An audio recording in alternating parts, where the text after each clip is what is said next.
have so many great festivals across Colorado. It may be easy to take them for granted. But they do take a lot of work to make it happen. Up in Winter Park, that duty falls to an outstanding volunteer. Here's Mitch Jelniker with this week's 7 Everyday Hero. This festival is a long-standing festival here in Winter Park.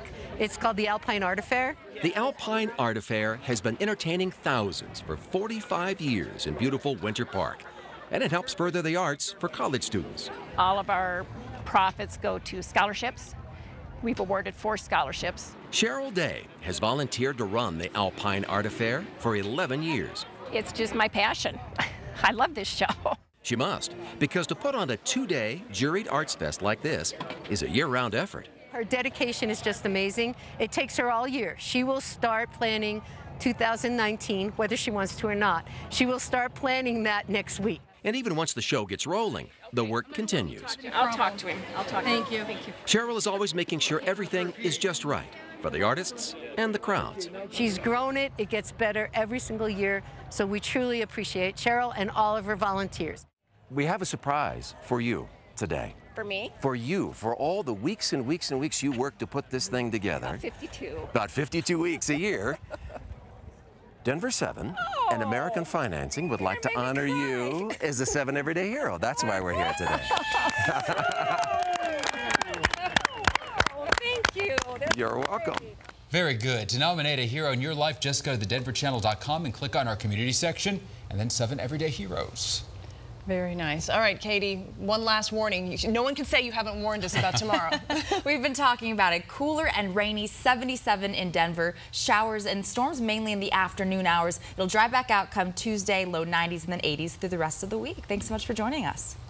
And coming up, new Broncos quarterback Case Keenum just won an ESPY award. Now he's got to win over the hearts of the Broncos fans. Lionel and Troy look ahead to the start of training camp. Plus, the Rockies' winning streak came to an end today, but what do they need to do to start another one? That's coming up next on Xfinity Sports Extra. Welcome to Xfinity Sports Extra. And I just got back from a quick trip to New Orleans where the heat index was 108 yesterday. And we boiled some crabs with Zatarain's and Tony Chachere's seasoning. That was hot too, but it's about to heat up here at Dove Valley. Broncos training camp starts next Saturday with so many questions. In a pivotal season for the franchise, is Case Keenum the quarterback to get him back in contention? Is Vance Joseph the coach John Elway thought he would be? Will Bradley Chubb be the franchise-changing draft pick? When you pick at number 5, he better be. We'll talk about all that with Broncos insider Troy Rink. But we start tonight with the Rockies. You want hot?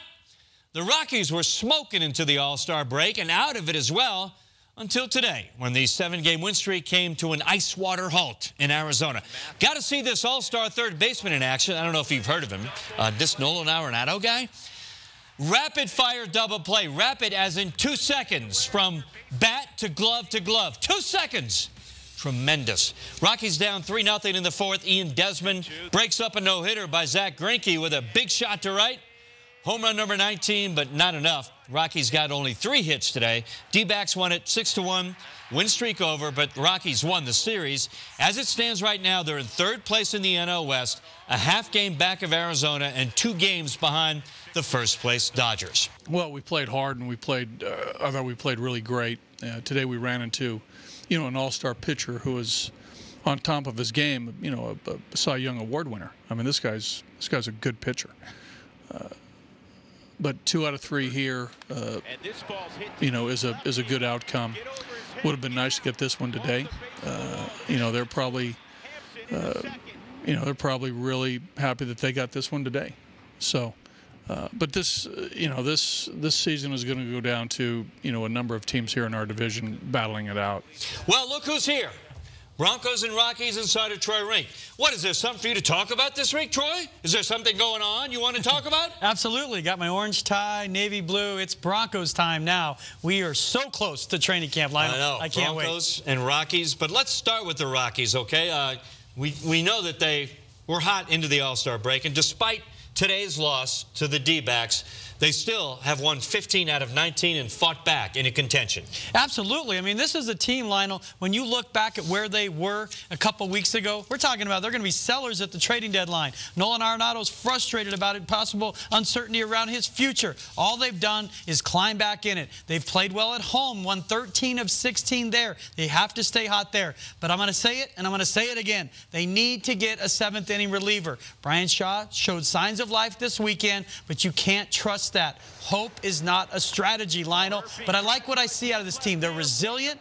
They like each other. They've been able to conquer some adversity. Yeah. But the schedule does not get any easier. And let's talk about that, Troy. The Rockies are off tomorrow, then a 2-game series at Coors Field against the first-place Astros, then a 3-game series against the playoff contending A's. This homestand's a big deal because you can't fight your way back into the race only to have it fall apart at home. Well, that's the key. That's what put this season in danger. They were so bad in Denver to start the year. But again, they have been hot at Coors Field over the last month, and that's primarily because their offense is sizzling. But here's the deal. They have to get good pitching from the starting rotation. Tyler Anderson, I believe he's good, and he'll stay that way and stay steady. John Gray, I can't sit here, Lionel, and tell you he's fine. He had a nice start when he came back from AAA against the Mariners. Is that something we can believe in? I don't know. But they can't have him throwing out more bad pitches than Shark Tank if they're going to survive. Gray, figure it out. And again, they have to be able to add arms over the trading deadline. Get them a 7th-inning reliever, Lionel.